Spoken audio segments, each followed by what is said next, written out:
All right, we're recording, and we'll go to intro.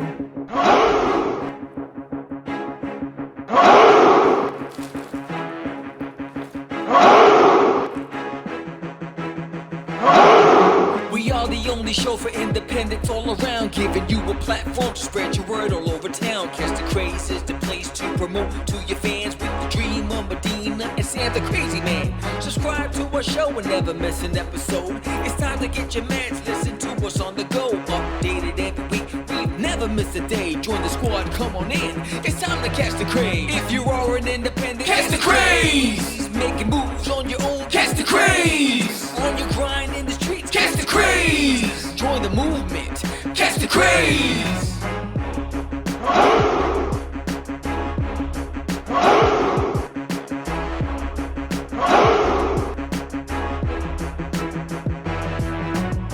Yeah, George, we did it again. Come on now. You know you want to do it. Catch the Craze.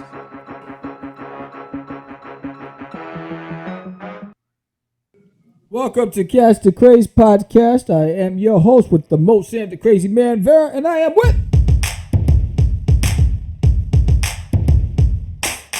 George, the Dreamer, Medina. What's up, Georgie, Porgy, put 'em pie. Kiss the What girls up? and make What them up, cry. dog? What's going on, my brother? What's going on? What are you munching on over there? What you got there? I'm watching on tortilla chips. Okay, all right. Tortilla chips. I just had a nice dinner.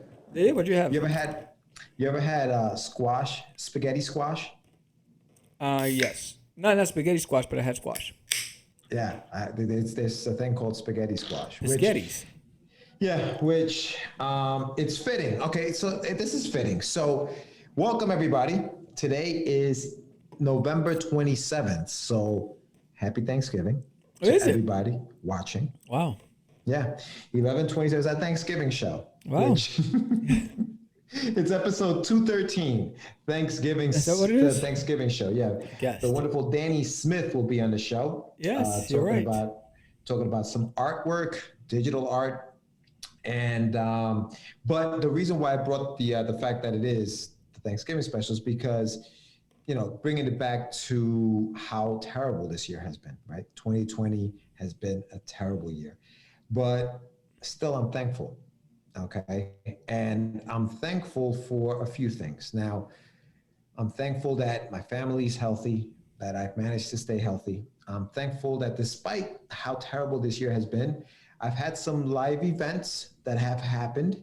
I recently moved in with my girlfriend. Whoa. That was that, you know. That's huge. Huge. So all the girls yeah. out there crying. Stop. You are listening. I forgot where it is. I can't find it, but I was looking for the wah. Sorry, ladies. Anyway, so we moved in. Now that's the reason why I bring that up about the squash, because she's got me trying to eat healthy. So instead of the spaghetti, right? Biscottis. She's got me eating the spaghetti squash, which is supposed to be healthier for you. So I've had that, and I had some meatballs, turkey meatballs, not regular beef meatballs. So, yeah, she's trying to switch it up. She's trying to, you know, change the diet a little bit. So I'm thankful for that. So yeah, I mean, there are definitely things that I'm very thankful for. And what are you thankful for, Sam? Thank you for loving me. Wow. This kid just breaks into song. For being my eyes Oh, wow. when I couldn't see. We gotta go do karaoke when everything opens up again. I'd love to see you with a couple of beers and you're doing karaoke. Like, I think that your go-to song would be like something from the New Kids on the Block. Like, like I see the you. right stuff. First time was a great time. With the dance moves, kid. I see you. Anyway, I'm don't sorry. get me started. What are you thankful for? I'm sorry. I am thankful for Earth. I am thankful for the universe. I'm thankful for air. I'm thankful for water. I'm thankful for nature, for life. I'm just thankful to still be able to walk, talk, and breathe and experience the beauty that this planet has to offer. Um, and I'm thankful that I'm able to. I'm thankful for my wife. I'm thankful for my animals. I'm thankful for our partnership, Mr. Jorge Medina. Hey, Yes, sir. I'm just thankful to be alive, um, healthy, sane. I still have my sanity, as crazy as I am, um, and I'm able to navigate unobstructed through this world that is so uncertain. I agree. And you know what? I'll tell you this. Not too many people know this about you because they always think about crazy, crazy man. But I think you mentioned your pets, and I think that if pets could talk, bro, if pets could talk, those puppies you have downstairs, those cats you have in your house, they would be very thankful to you and Daz because you guys rescued these little dogs, okay, from like the most terrible, most heinous things that could happen to animals, and you guys gave them a home. So I'm sure those little animals are thankful for you guys. And anybody who's who knows about that kind of stuff would say, wow, you do that? Yeah, Sam does that. He rescues these animals and he gives them a home. That's what you'll hear them in the background. That's Yeah, them. yes. I know it's funny because I think they rescue me. And it's uh, they bring me so much joy. They're the craziest critters. Like for instance, my cat, um, Buddy, he loves to box, Oh, and shoot. and, and so he loves when I wake up. He runs downstairs, follows me down to work out, and between every rep, he wants to box. He wants to fight, and he'll go on his side and he'll walk sideways and he'll jump at me. Get out And of here. yes, I have video of me holding him and he's trying to fight. I got video of me boxing him on the stairs. Um, he's a brawler, and if I don't pay him attention, he goes and attacks my ankles, and he tries to chop down the tree. Wow. Um, then I have Milo, my dog, who I have to play fetch with him all day. He brings the ball, I throw it. He brings the ball, I throw it. No matter how far I throw the ball, he brings the ball. But he's a canoodler. He comes in the morning at night. He snuggles underneath my arm to go to sleep, and he wakes me up by like flicking my nose, and then he snuggles, and he just it's just they're just amazing creatures. They're just amazing Wow. creatures. Yeah, I mean, you know what it is with dogs too. I mean, I grew up with cats, but dogs, man, they just love you, dude. Like Unconditional, the most loyal freaking animals in the world, bro. Like unconditional. it's just crazy. Yeah, it is unconditional. You talk about unconditional, Yes, it's unconditional. So yeah, no, yeah, I'm sure, like I said, your puppies are very thankful yes. for you guys. You remember Lady and the Tramp? Yeah. We are Siamese, would you please? We George always like, yo, Sam You is know what? I tripping. thought I remembered Lady and the Tramp. I did. I The, thought the I two did cats? until It was you like, did that. do you see what I see spinning around and around? You remember when they're going after the fish? The only thing, the thing I remember about Lady and the Tramp was the scene where they're eating the spaghetti and then they kiss. That's it? That's Everybody it. knows that. Yeah, well, I mean, Sam's over here quoting the cats, the sci-fi. I don't know. Because that's what happens. And so the Siamese cats, they come out, it's like, and it has like the Egyptian music going by, and they see the fish, but then they hear the baby, so they start going up to, and then that's when Lady goes and chases after them, and she messes the whole house up, and she gets scolded by the owners. Come on! I'm sorry, I'm gonna have to watch it Iconic. again. I have Disney Plus, so I'll give it a watch. There you go. I'll give it a rewatch. It's a good show to watch with your girl. Lady and the Tramp. Yes. A good show, good movie. When the moon hits your let- eyes. we're in Disney. We're in Disney mode right now. Right. Okay, so what is your favorite Disney movie?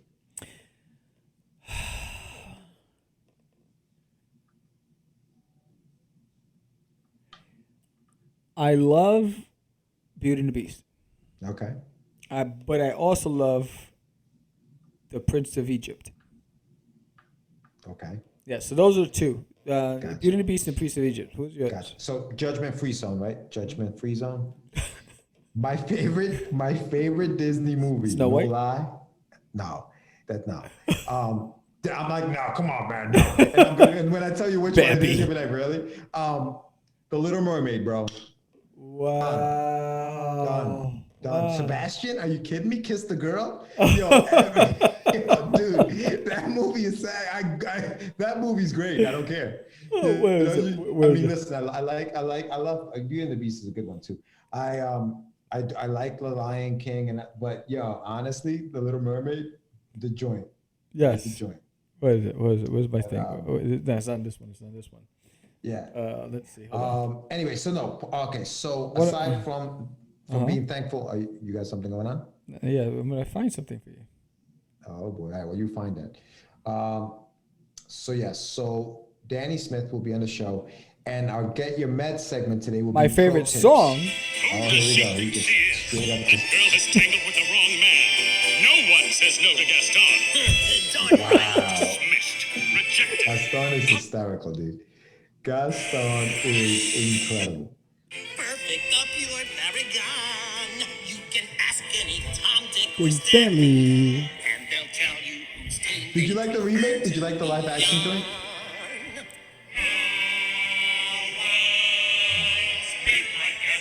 That would be your favorite song. Yes, I love that one. Totally be your. I did like Gaston. You like Gaston, bro. Yes, That's you. yes. You're freaking Gaston. I'm surprised you've never been Gaston for Halloween. Like you should be Gaston for Halloween. Should I?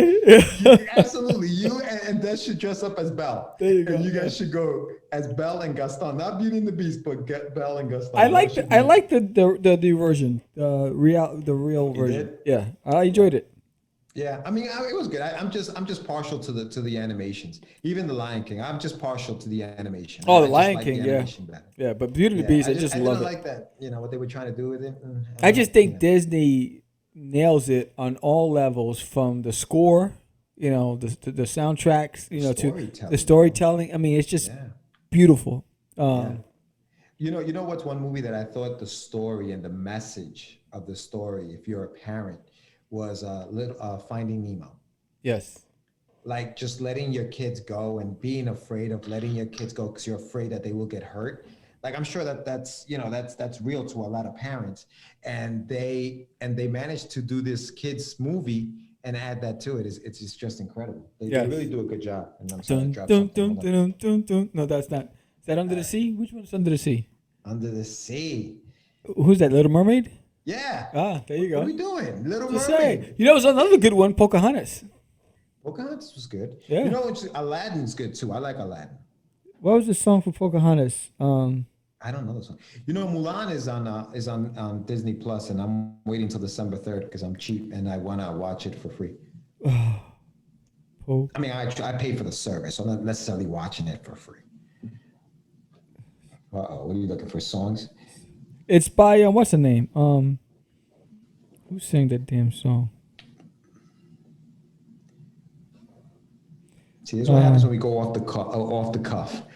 You go into these these rabbit holes, and you go into songs. Look at you. You're not even listening to me. You're just gonna play it and mute me out when you're playing it. That's why I'm just waiting for it. But I know every rock and tree and creature has a life, Is the song you're talking has a about? spirit, has a name. Do you know whatever land you land on? You don't remember that song? No, sir. Oh my God. Sorry. Something went wrong. You cannot play this song. Shut the bloody hell. Oh my gosh. Anyway, so Pocahontas soundtrack. The Prince of Egypt, great soundtrack. I think all of it's great soundtrack. So what's the topic of the day? Let's go to get the topic, but get- you went into the Gaston. Hold song. on, get your meds.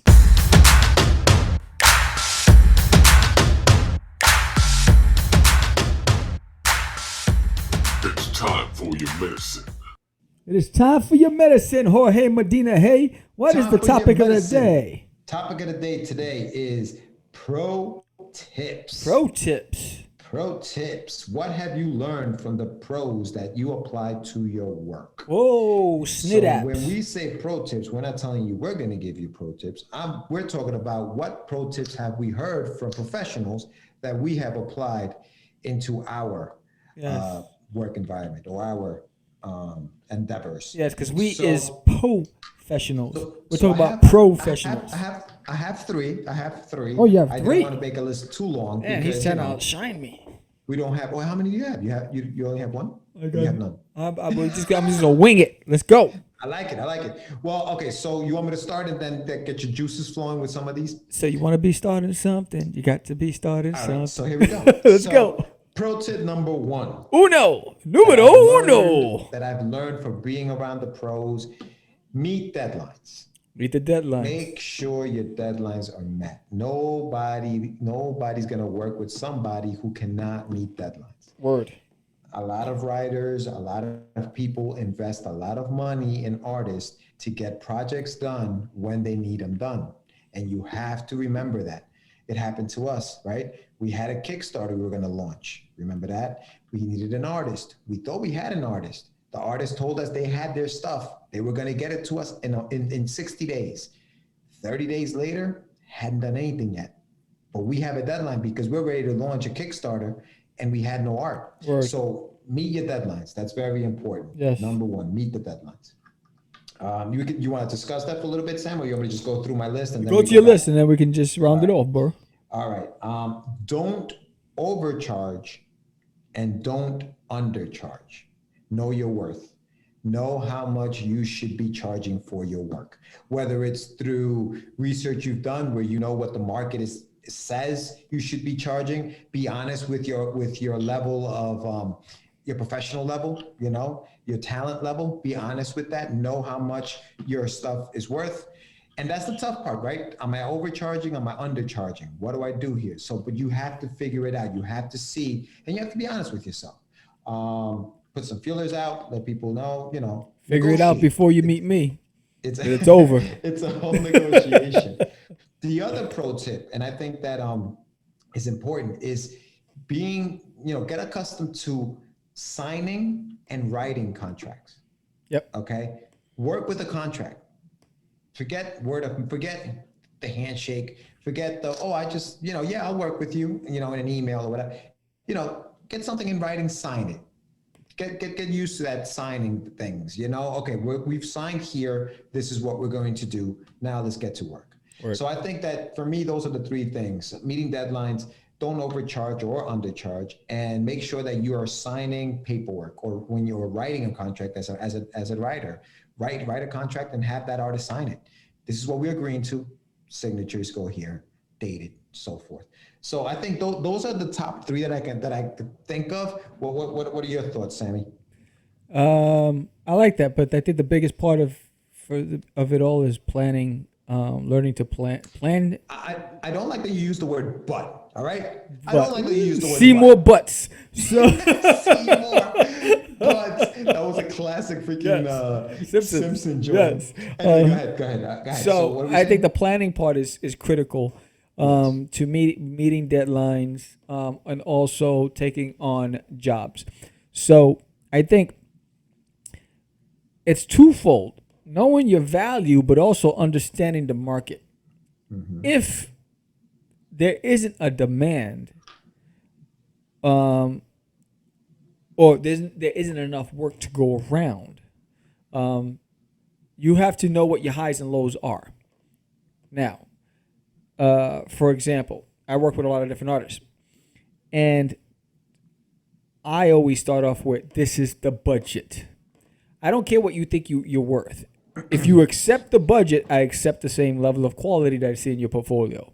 And I think what happens is, we had this conversation. Some artists, they're like, well, I normally don't get paid. I normally charge more, blah, blah, blah, so I'm going to shortchange. No, because then I'll fire you. I'll find somebody else. Because if you commit to, that's why you need to know what your highs and lows. And remember, it's your name, it's your reputation. So you want to always put your best foot forward and give the same quality, no matter, because you're the one who signed, you're the one who said, I want to do this project. So I think, know your absolute lowest, know what your normal rates are, but also what the lowest you're willing to go. And if you accept the contract, then deliver on that contract. I think deadlines are critical, but you need to plan ahead. You have to plan for the unforeseen. So if you're taking on a project that requires a 30-day turnaround or a 60-day turnaround, and you need the money, you need to deliver. you can't pull the stunt like that happened with the artist that we had for 30 days. We're thinking that he's doing the work, and then we got nothing, right? And so I think the biggest thing is just being honest with being able to meet those deadlines. And, one of the things that happened during that circumstance, we have a timeline. We want that trade done by spring. So in order to do that, we gave it a 2-month turnaround for each book. So knowing that and launching a Kickstarter, there was no room for error. We had to get that backup artist. We had to be able to meet that deadline. So you have to be able to make it happen. Well, and that was our planning, right? Yes. That was our planning. Yes. Where this thing failed is he didn't meet the deadline. And Right. that's why deadlines are important. And you could either be a victim and say, you know what, I got screwed around with, I got jerked off, whatever it is, or you can say, oh no, hell no, I'm sticking to this timeline that I set. I want the trade done by spring, because everything kicks off in summer with the big events. Hopefully by that time everything's good and social distancing turns into socializing again. So the goal is, well, all right, so we got screwed here, but doesn't mean that it's the end. What's the backup? And always have a backup. Think of worst case scenario. In the event this happens, what are my options? In the event that happens, what are my options? We had a meeting today. We were at a crossroads, right? With a situation where what do we do with this? Well, don't worry. We have a fix for that, right? And I think that's critical. So be realistic, meet those deadlines, don't make excuses, know what you're signing, deliver on your commitment to that agreement. I think that's critical. And just be realistic. I think the biggest part of it's planning. What I learned throughout the years is plan ahead. We talked about Catch the Craze, and I said it's going to take a year to start getting momentum. When we started hitting that peak, getting to that year mark, it was now the transition. Now it's the comic book. Now it's this. So it's like planning, because nothing's going to happen overnight. And be methodical, but be diligent and work hard. So I think you mentioned something in there also that was very important. I think it's a key word that I think a lot of us ignore. And to me is the word budgeting. Yep. Budget. Know your budget. Yeah. Know what you're willing to spend. Know how much you cannot spend. Budgeting, I think, is key. It's another one of those pro tips that we kind of ignore, like know your budget, Understand what you have in your pocket to spend on a project and try to stay within that budget. Obviously things are going to happen, and, you can plan for things, but sometimes things happen, and then you have to have a plan B for your plan A and a plan C for that plan B and all that other stuff. But I think budgeting, is very key, and I'm glad you mentioned that, because it is key. Budgeting is key, and I think we ignore that. Yes. We think we have all the money in the world. We had that conversation when we were doing the Kickstarter. I think one of the things you were talking about. Well, let's get the shirts to them now, whatever. I was like, no, let's wait till we get the money. And then we'll do that. And I think that was one of the things that we're and then with the Kickstarter, it's like, all right, we got to really be fiscally responsible, financially responsible, and make sure that we account for every nickel and dime to make sure it's all going towards the artist and the production. So this way, we don't have to come out of pocket. That's critical, because until then, we were coming out of pocket for everything. So it's like, I think planning ahead, knowing what you're going to do, be realistic with the timelines, understand the world that we are in today. You don't need to go off and blow your budget on all these things where you have no place to go and no place to sell it. So here's a time to actually put away funds in the event things go back to normal. But I think planning is critical. Plan for supplies. Plan for the time that you're going to allot yourself to work on a project. Plan for... Huh? He's big on this planning thing. Like, I don't play. Plan. That's what you see this right here. Get the budget plan. Right here. I totally. I don't. I see it. I'm messing with you, but totally, definitely. I mean, planning. I think that's almost like. Dude, before you can do anything, wake up before you go to work. Like, you can't do it while you're sleeping. You can't work while you're sleeping. Like, But you'd be surprised how many people don't plan at all. 100%. No, absolutely. No. 110%. I think that without planning, you can't do anything, right? I think that that's the key here. You know, you can't drive a car without starting it first. You just can't. So planning is key. I agree with you 1,000%. I think that all the other things kind of come off of that, right? Yeah. So your budget comes from that planning that you did. You know, meeting that deadline comes from that planning, the time around when you were going to do that. You know, how much you're going to charge comes from planning everything else. Doing the research, finding out, okay, what am I willing to go? Where am I willing? So I think planning is kind of like the hub where everything springs out. Right, from, and we had the Crazy Crew on the live show, right? Yeah. And it's still trending as a really popular show on YouTube for us. But one of the things that Arroyos Compoyo said was the reason why is because that he hasn't been consistent is because of all life's things that get in the way. So if you plan for those things and you give yourself a realistic deadline, there's a workaround, right? You know, because now you're living with somebody, so you have to plan your time to get your work done and plan the time with her because you didn't start living together to avoid. You know, that's what happened with me. We moved in together, we got married, and I'm always in the lab, you know, and I'm just one of those workaholics.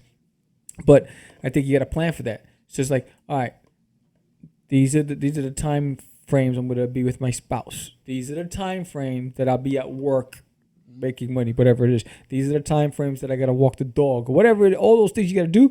And these are the hours that I'm allowing each week to get my business done. If you do that, then you say, all right, what can I get done within that time frame on a weekly basis? And if it's 3 pages a week, then get those damn 3 pages a week. Don't jump on because now the Mandalorian's on and you're like, oh, you know what, I'll get to that page next time. You're gonna be in that hamster wheel, never get anything done. And I think so when one of the things for any independents or anybody out there that has multiple projects that they can't finish is because your planning's off. You're not structuring your time. You know, so I think it's critical. Understand, be honest with yourself. You know. Yeah. So that is pro tips. What have you learned from the pros? Not Q-tips. Pro tips. Pro tips, not the Q-tips. Q-tips are good. I like Q-tips. Yeah. Anyway, that's it, man. So we have Dani Smith in the waiting room. So we're gonna go to commercial. She's gonna be on after this commercial break. Yes, and then we're gonna bring her in. Bring Dani in. Subscribe now to Catch the Craze, the #1 show online for independents. Join Sam, the Crazy Man Vera, and George, the Dreamer Medina, as they interview the hottest independent creators on the scene today, including me.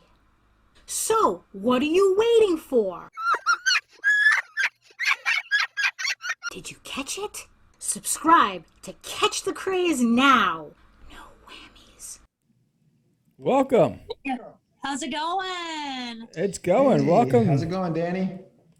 Good. How are you guys? Good. Excellent. Thank you for being on the show. Thanks for having me. I greatly appreciate it. I love the ears. I like that. Thank you. Gotta be. It's interesting. We were just talking about Disney. Yeah, so before we begin, that's George Medina, my co-host, and I'm Sam, the Crazy Man. So Pleasure. Yeah, so before we begin, let's who are you, and what have you done, and just give us a little backstory on who you are before we begin. Little rundown. I am a comics artist, creator, and author. I've been in the publishing industry since 2009. I actually started out writing traditional prose novels and then doing my own covers. First book was published when I was 29, and then I'd say probably about 4 years after that, I started getting into comics. So as far as that goes, I would write, I would fully illustrate, color, letter, edit, format the whole 9 yards myself. And apparently I did it fairly well because I ended up couple of bestseller lists. I actually have a live action film option that came from that. Nice. That's currently active. We're actually finalizing the script for that. That was from my first horror series that I did. Everybody wants horror movies nowadays. Right. So, but since then, I've kind of been coming full circle and going back to prose, but now it's illustrated prose. So the most recent project I've done, Shale City, is just that. It's a full-length novel that is also fully illustrated. So it kind of crosses the streams in that way. But in addition to doing my own stuff, I'm a cover artist. I'm a pinup artist. I've worked with folks from Marvel, from, some of the more major indies, just on a freelance basis. And, I love it. I try to kind of be a Jacqueline of all trades, so to speak. Yeah, I was actually checking out your website, Dani, and I saw a lot of beautiful artwork. And I noticed that your skills. You have digital painting, storyboarding, character design, cover art, comic art, writing, and then there was this one that kind of stood out to me. It says speed painting. What is speed painting?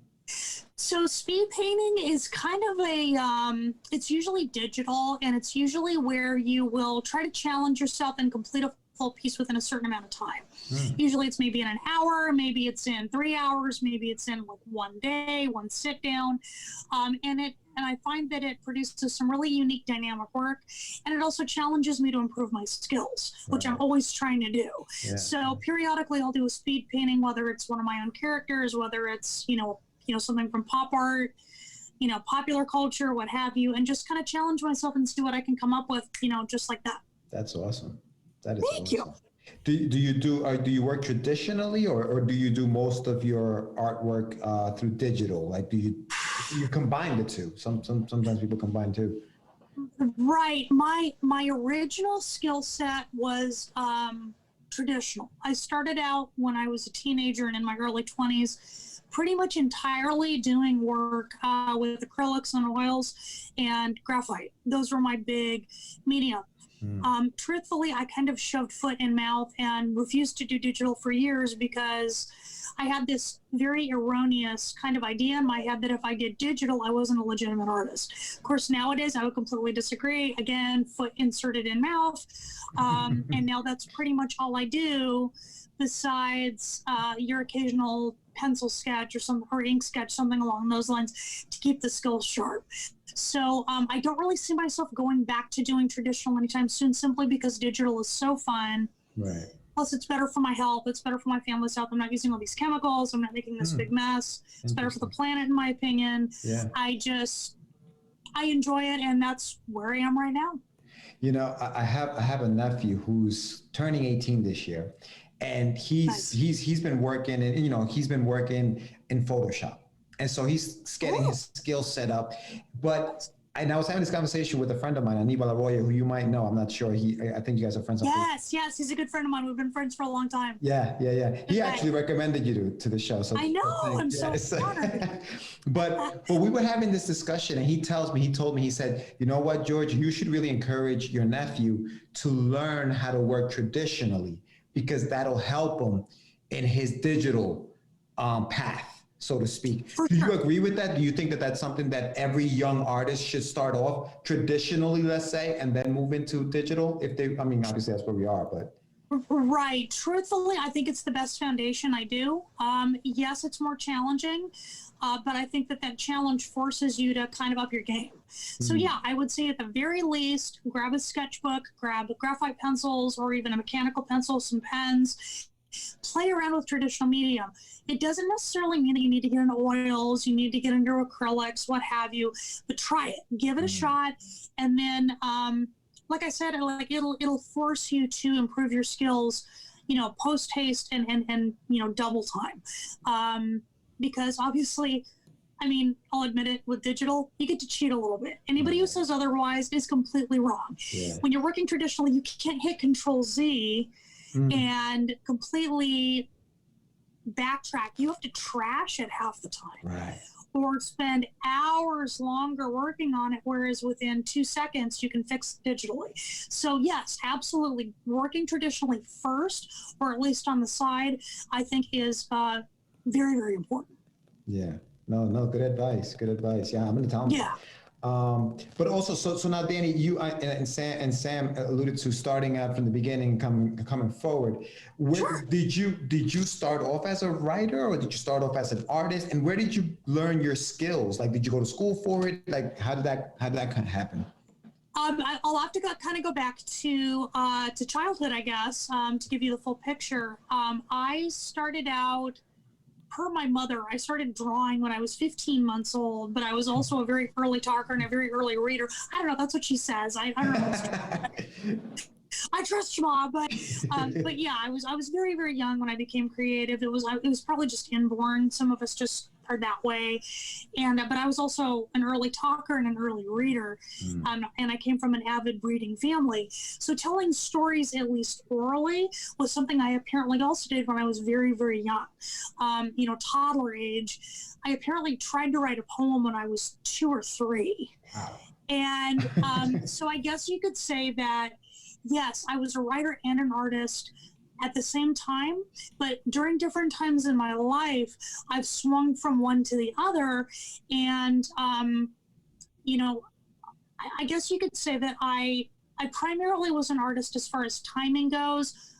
I never really stopped drawing, but there have been periods of time in my life where writing was a huge focus. And over, I'd say, the last 5 or 6 years, that has become more and more and more true, which is probably why I'm, getting into doing prose novels again, because, getting back into storytelling, not just visually, but via the written word has become very, very important to me. As far as schooling goes, I am not a college graduate art-wise. I'm actually not a college graduate at all. I did attend the San Diego School of Creative and Performing Arts here in California, from elementary school up until my last year of high school, and then I tested out of school and graduated early. But in college, I actually studied anthropology, which is why I really was I'm really into culture and mythology, folklore, and a lot of my writing is based on those things. I studied world cultures and such. So that's kind of the extent of my schooling. I've never really had any major formal education at the college level as an artist. It was more academic and into the sciences. So basically, being an artist, it's all been trial and error. It's been, wanting to, curl up in the corner and suck my thumb and cry and, throw a periodic artist tantrum because I just can't figure something out and I didn't have anybody there to show me. So it's got to be like trial and error. And probably nowadays, thank the universe for YouTube, because now I can go on there and watch all these amazing artists who blow me out of the water and just be like, hey, how do you guys do it? And so that's honestly probably been more valuable to me than any art education that cost me $100,000 could be, and it's free. So I, forgive me if I ramble, but that's pretty much the extent. No, that's awesome. Yeah, that's an honest answer. Hey, listen, YouTube University. You know what I mean? I'm there. It's what it is. On the daily. But you know what's great about things like YouTube and even like Instagram, right? You have so many artists you can follow, so many artists. Now we can see and we can get the motivation we need sometimes. You go into an Instagram page and say, wow, that looks awesome. Let me go draw something because now I'm inspired to do it, As far as the writing goes, and I just wanted to ask you a little bit about writing, because I personally, I find, I used to, I did both. I drew and I wrote. Right. I always found that for me, drawing was so much more challenging than writing a story. And I don't know if that's the same for you. Yeah. Nail on head. Okay.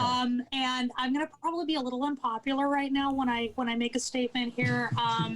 So in advance, all of my beloved writer friends who work in comics, forgive me in advance for saying this, but whenever I've been on specifically the comic book groups where you have artists versus writers and talking about fees and like who should be compensated more and vice versa, I'm sorry, guys, point blank, the artist does 3 times the work the writer does. Wow. I can sit down and I can knock out a comic script in a couple of weeks, whereas or less, even a couple of days, depending on the length.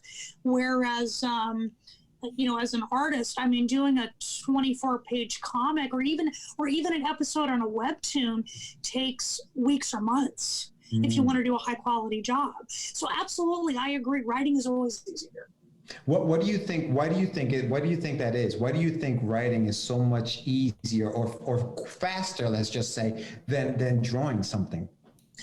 I think it's because that admittedly that's a hard question to answer. I think it's because writing, there are so many levels and layers of it and they're visual. So when you're reading, you're coming up with the ideas in your head and you can imagine anything at any detail you want. As an artist, you're actually having to lay it down and actually present it to people. Right. So so whereas just typing a word, I can go in and let's say describe what a character is wearing in a couple of sentences. If I want to sit down and actually illustrate what that character is wearing, the layers of skill and the pressure applied to that is just mountainous in comparison.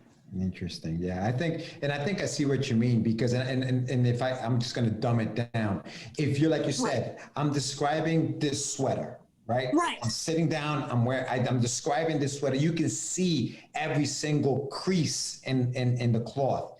When you sit down and draw it, the lighting on this thing better be right. Otherwise, it's not going to look correct. And now you're second guessing. Damn, did I get that right? Holy cow, maybe I should have done maybe I should have taken a picture and drawn it that way. And I think that's part, I think that it's the psychological side of that, right? It's like, it's a mind F. You know what I mean? Like, you're like, holy cow, did I do that right? Damn. Is the perspective that's sitting behind that character correct? Oh, Jesus Christ. Right. Anatomy. Like, is his arm too long? Oh man. So I can see where that, where you're coming from with that. So yeah, exactly. So with that said, do you prefer to write or draw? Like, what's your preference? I love both. I love both. I will say as far as my process goes, if I'm coming up with a new story or a new part of a series, pretty much automatically, I always sit down and I'll usually draw the characters out, more for fun and more to just get it solid in my head. And then after that, I'll sit down and actually start fleshing out the story. I don't know. I mean, I know you're a writer. I don't know if you're what Stephen King calls a pantser or if you're an outliner. Do you write by the seat of your pants and see what kind of trouble your characters can get into on the fly, or do you actually do a writing outline? Yeah.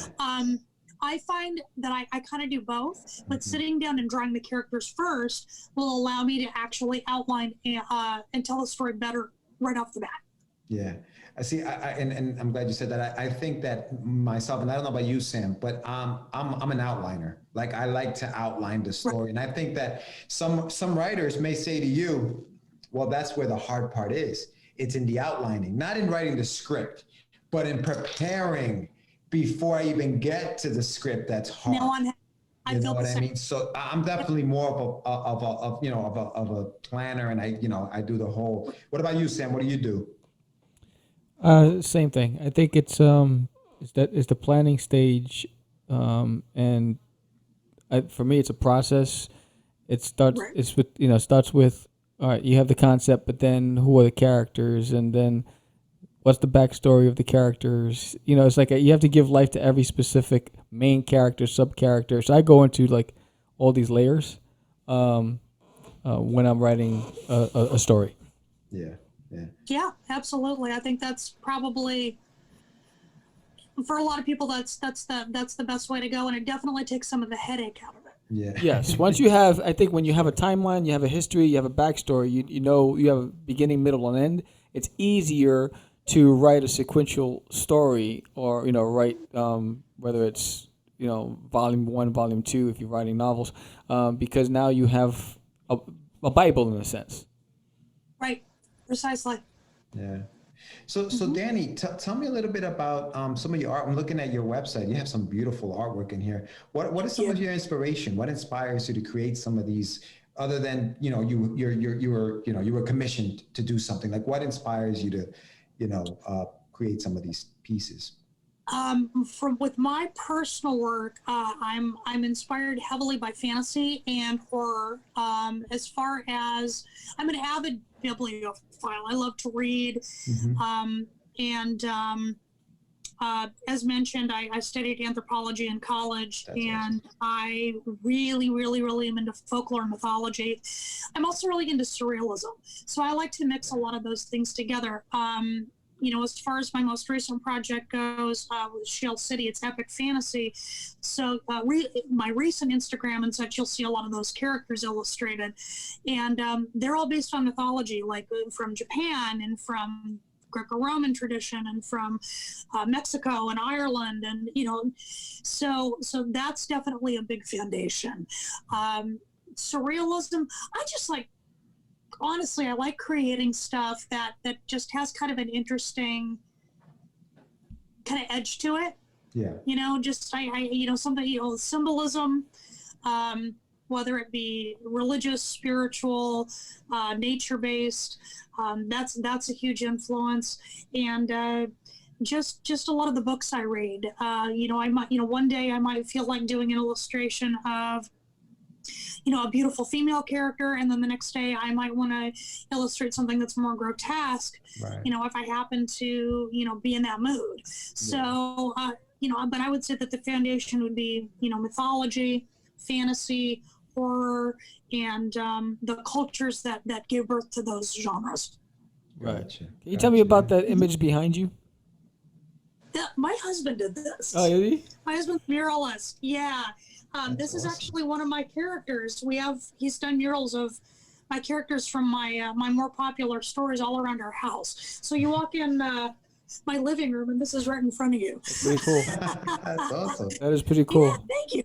You started the conversation about your book being optioned, your project. Can you tell us more about that?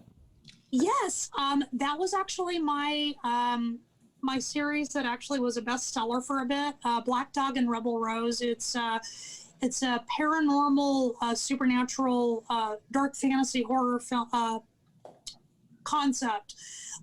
It was a comic. It was a novel series. You actually caught me kind of in limbo with that project because basically I pulled it from all of the traditional publishers that the series was with. And the plan is actually to rewrite it based more on what the screenplay is. And myself and my producer and one other writer are just wrapping up that final draft, Right. For production to start. And then we're going to be re-releasing the novels based on the new version of that. But long story short, it's dark fantasy horror about two supernatural hunters. One of them is half angel, the other is half demon. And the story kicks off with them running into each other in an abandoned town on a vampire hunt. So there are no sparkly vampires. They're all nasty. They're all grotesque. There's lots of monsters. There's lots of titties. Lots of action and lots of characters kind of growing up and coming together and learning about how they can better themselves. It's been really popular, and so it landed a film option, and it's super exciting, and I hope it finally comes to fruition. I love that. I love that. So I always love to hear things like this. Because as fellow creators, that's the dream, right? You create something. For sure. Somebody says, "Hey, we're gonna option you," like that phrase right there. We're gonna option it for whatever, and it's like awesome. Well, what was the title again? You said Black Dog and Rebel Rose? Black Dog and Rebel Rose. Love that. Where did you come up with the title? How did you come up with that? The hero Striker, who is a total bad boy. He's the one who's half demon. He's when he's not hunting the things that go bump in the night, he's a cage fighter. So his name in the cage is Black Dog. Nice. And then, even though he's a blonde, it's very strange. And then the heroine is who's half angel. She's an Ethel, very serious, crazy battle chick who kind of needs to loosen up a little bit. Her name is Rose, and because she goes against all things angelic and tries to do things her way, she's called the Rebel Rose. So I just thought, hey, it's about these two characters, and they're like, it's a character-driven storyline. So let's just put it together, and people like the title so far. If for the film they feel like they want to change it, they're welcome to do that. Gotcha. Yeah. So I don't know how in depth you can go about this, but I'm just curious. The getting something optioned, okay? Yes. Was this something that you were kind of pitching, or they saw the sales of the books and the popularity, and they came to you? How did that happen? So it was initially, it's been a long road. Yeah. Initially it was that I was in the right place at the right time. The right people were shown my artwork. They saw the characters, they dug the characters, and they were like, hey, this would make a really great film. Nice. So I was optioned by, actually there have been two production teams. The first production team optioned it, they paid me, and then they just couldn't bring the budget they wanted. They were offered, but they never felt it was enough. And finally, I kind of stepped back and went, you know, guys, if this isn't going to happen, I'm going to shop it elsewhere. Right. So by that time, I had that clout. Good and mind you, the first production team are great. They're fans. I love them. They're also it just didn't work out with them. So what ended up happening was the actor who we were originally looking at to play Stryker, he's from the Netherlands. He actually stepped in and said, he's also a producer, he stepped in and said, I want to produce this now. So he took it, and this is a guy who, I don't want to say too much, but like he just wrapped a film with Dani Trejo. Nice. From Grindhouse. You know, very cool indie projects this guy works on. So he basically optioned it. He's the one who is now kind of taking it and is flag shipping it as like the horror movie he's pitching right now, and he's just finally having us bring it all together and make it basically make it what he thinks is going to sell to the networks, et cetera, you know, Netflix and all of those guys. So it's a funny story. I was optioned by one group, and then it ended up sliding into the hands of one of the actors, and now he's the one. His production team is now the one who's doing it. That's amazing. So it happened in a lot of ways, but I like to say that I'm proof that the little tiny guy can do it. Absolutely. You just have to keep putting yourself out there, and you have to be kind, and you have to be humble, and it's a balance. And yes, some of it is luck. I'll admit that. Sometimes it's just running into the right people or the right people saying your stuff, but it can happen for you if it happened for me. Absolutely. When you said the right place at the right time, I'm thinking, okay, what was that place and when were you there? Like, I need to know this. That's amazing. So basically it's like I knew somebody, they saw my work, they knew somebody else. They took it and said, hey, look at this. And it's just, you know, it just kind of fell into place. Dani, let me tell you something. I've always heard, you know, luck favors the well-prepared. And I just think that, you know, you were just ready for it. Like, you know, you had your stuff, everything was there, and then it just happens. And I think that that's amazing. I you know, hopefully everything, I mean, with the COVID environment, I'm sure things are a little harder to get done now. If they were harder before, I'm sure they're harder now. Right. And it's funny you mentioned that, because I actually had this discussion with my producer when we had our last meeting, and we did our last script review a couple of weeks ago. He was like, yeah, COVID sucks, but actually it's reducing the cost of some things because they're figuring out new ways to do things now. They're being forced to, where literally budgets are being cut. Wow. So nowadays it's like the studios are getting really creative with COVID, and they're going, hey, we can do it this way. And it ends up actually saving the money. Gotcha. So it may in the end up being ubiquitous. Right. Gotcha. We'll see. Cross them. Think it positive. Fingers crossed. Right. For sure. I was also wondering, and I think that this is a question, like as an indie creator and somebody who has our own intellectual properties, were you Right. like, was there any like, as far as who owns the rights to your stuff, you still own the rights to your characters, or is that something that Yes. okay, good. Yes, and that's really and just for anybody who's listening, if you're ever given this option, what you want to make sure to do is you want to make sure to look over your contract that you're being offered very carefully, and just make sure that what you're being offered feels fair, that whatever funds you're being paid is enough. What do they want to change about the storyline, if anything? Are you comfortable with that? Do you still have the rights? What's the percentages you're going to make off of like licensing and merchandising and all that stuff? Is this going to be a franchise? With mine, they're going to try to franchise it. So it's kind of like, if that happens, knock on wood, just review your documents and make sure that you feel you're being treated fairly. I feel like I'm being treated like a queen, and so I'm very fortunate in that way. But I've also made sure to communicate nicely. This is what I'm okay with. This is what I'm not okay with, and we've all agreed on those terms. Good. Yeah. You mentioned that if they wanted to change the title, you were okay with that. So I figured they're definitely gonna, I guess, ask you before they do anything. And I think that's yeah. They have to clear certain things with you, because essentially, as a creator, it seems to me like in any good situation like this for film, they bring you on basically as a consultant, and. Not to say that there aren't studios or production teams who will take you and they'll just like run with it, but you have to say okay first. And so it's really good to just lay down your boundaries early on in a polite and business-like way, and just hopefully you'll all agree to that. Yeah. No, excellent advice. Yeah. Yeah, and just so you know, Dani, it's the 11th of November that we're filming this, but this won't air until December 11th. So hopefully by that date, you'll know more about the project. And trust me, I'll be following you, and I'm just gonna be, hoping and praying that everything goes well, and hopefully I can get to see this. Now, I have one final question. I don't know if Sam has any. Sure. Where can I get this book? Because now I want to read about Black Dog and Rebel Rose. So where can I get this book?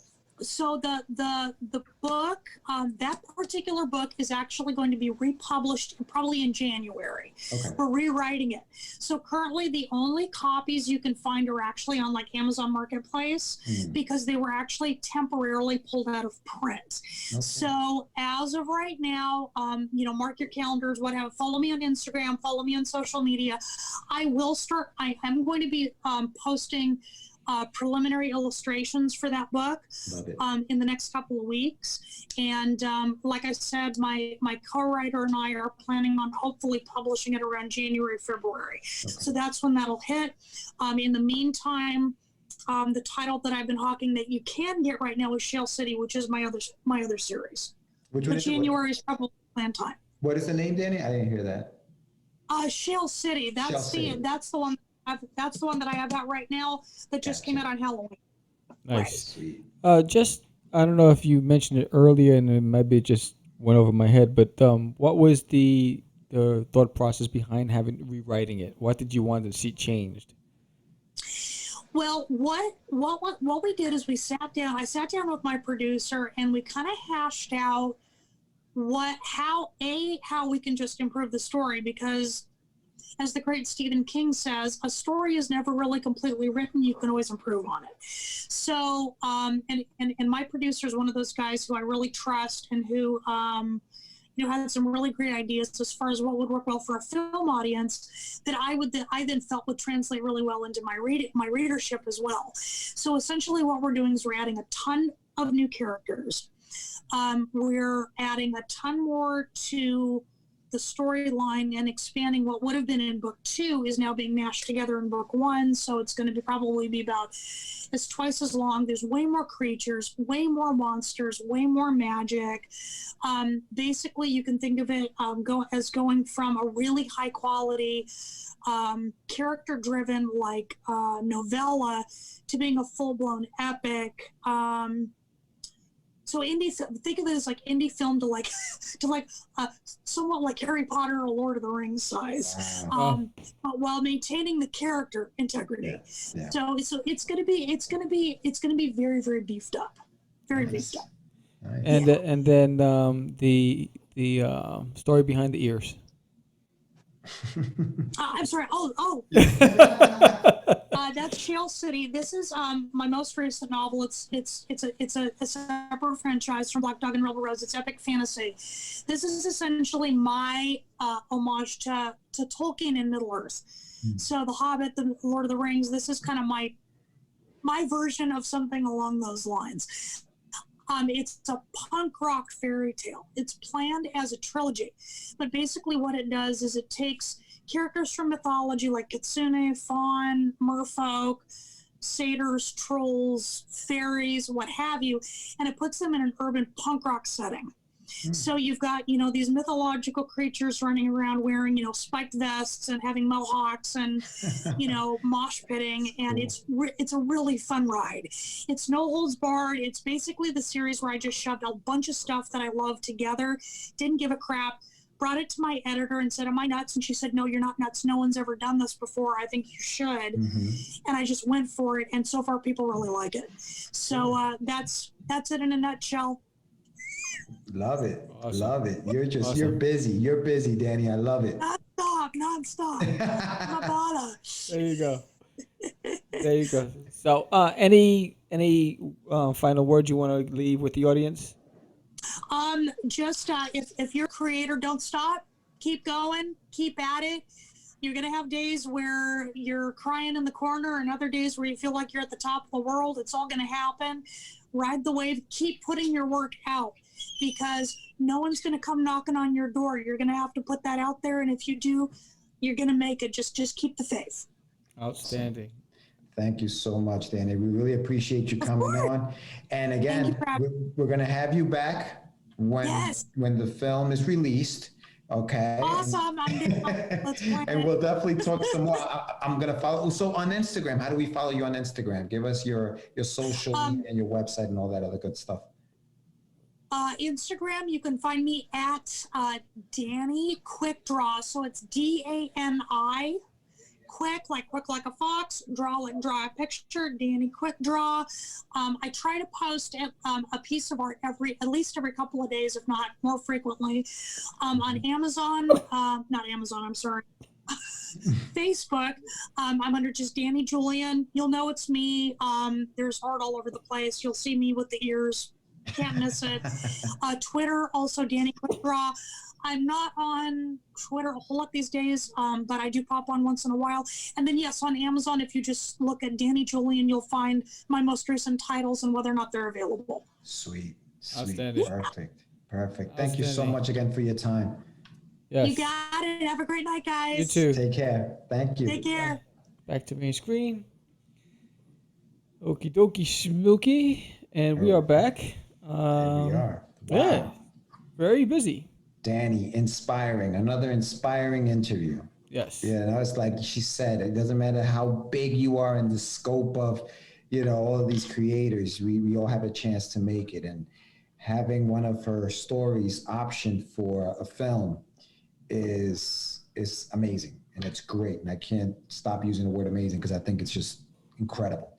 So good for you, Dani. Thank you again for coming on the show. She was great. Ball, energy. I love it. So yeah, no, that was great. What are you doing over there, bud? I'm sorry. Yeah, no, it was a really good interview.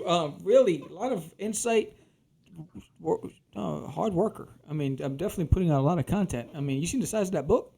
Yeah, I was like, holy cow. I was like, what? I thought that was a book she was reading. I didn't realize that's the book she had written. I was like, what? I was like, That's geez. amazing. Like, I like the premise too. It's different. It's like cool. an encyclopedia. Yeah, Shale City. So check that out. Go to Amazon, search Dani Julian and check out her work. Dude, that was amazing. That was a great show. Great show, great interview. Yes, it was a really good interview. I enjoyed it. It was great insight into work. We're talking about planning. We're talking about meeting deadlines, all these things. And I think that quote that you used is, what was that quote that you said? Preparation. Wow, which one? Or what is it? Luck. Oh, luck favors the well prepared. Luck favors the, you know what I'm saying? So I think that's key, and here's somebody that's put in a lot of time, a lot of effort, a lot of work, and it's paid off. And it's paying off, Yeah. you know? I thought it was pretty cool. No, it's freaking awesome, bro. And I really hope that everything works out and that we actually see it out there. Because I love the title. I love the title she had, Black Dog and Rebel Rose. Like I thought that was really really cool. Yeah. The fact that this guy's like a cage fighter, you know what I mean? His name is Black Dog, and you have this other character who's a Rose, but she's a rebel, so they call her Rebel Rose. Like Yes. I love the thought that went into these two characters and putting them together to create this title, because titles are tough sometimes, man. I feel like a good title is kind of tough. It's a tough one. Yeah. So when you have one like this, and who knows if they'll change it, but isn't that kind of like the dream, Sam? Like you get option, you come in as a consultant, and this is what you're doing. They pay you for it, and you keep your rights. To the thing. Like she did it right. She knows what she's doing. Yeah. That's amazing. Yeah, and I think that's the biggest thing for anybody listening to it. I think it's just, we talked about it, understanding your worth. We said, right? And that's critical. Know your value, know what you're putting out, and then also know, same thing like when we were talking about monetary. Know your highs and lows. Same thing. Know what you're willing to give and what you want to get. Right. Yeah. So she says, I want to get this, and I'm willing to give this. I'm willing to change the name. Right. I'm willing to add more characters. I'm willing to, go back and revise the story for the sake of this project. I'm not willing to. So you gotta know the both. So you gotta be able to flex. And one thing that stood out to me is by being polite and being humble. Yes. Critical, because what happens? I'm being an option. Now you're an arrogant beast, and you think you think you're Steven Spielberg. Yeah. No, you're not. No, you're not. So just as someone showed interest, they can show a lack of interest, based on your personality. So, I think she said it. She goes, I was able to negotiate respectfully. Yeah. She was critical. She really accentuated that word. Absolutely. And I think that's also important. I think, humility is key. No one wants to be around jerks. No one wants to work with jerks, That's right. So they want to work with people that they like, that they relate to. Yeah. Which is why she also still has a very good relationship with the initial group that optioned her for the film. She still has a good relationship with them because she wasn't, the devil in negotiations. She was humble, respectful, and those kinds of things. But no, this was a great show. Thank you again, Dani, for being on it. Yes, and next week. Yeah, What's that? It was Mr. Orioles Capoyos. Thank you for recommending. Aniwa, good reco. This was great. And next week will be our live show. And so next week, normally we do our live shows on Wednesday, but I will be flying back from Cali. And so I won't be here on the 2nd. So we're going to do it on the 1st. And, I got to change those dates. Yes. And we're going to have, and we're going to have a puppeteer. It's a young lady by the name of Mia. She's a puppeteer. This is what she wants to do. I met her at a convention. Young girl, very talented, very gifted. And I'll send you the information, Sam, because you still don't have it. It's the 11th of November, so I got you. So she'll be on the show, and that should be fun next week. And that's all I got. Yeah, so a few things. Kickstarter is in production. You guys, everyone who contributed and pledged, you should be receiving your stuff in a few weeks. We're getting ready to launch our second Kickstarter in January 14th, for Catch the Crazy issue number 2. So we're looking forward to that. Let's see what else. What date is this right now? This show? This is November 27th, and I actually gave her the wrong date. Oh, okay, yeah. So you should have seen the unveiling of the office by now. Whatever, the full 360 view of the office. Nice. And the studio, and no, it's pretty cool. Just want to say, happy belated Thanksgiving. Stay safe, stay healthy. Remember, it is not worth fighting over the fact that the toilet seat was left up, or the cup was left on the counter, or you forgot to put a coaster on the table.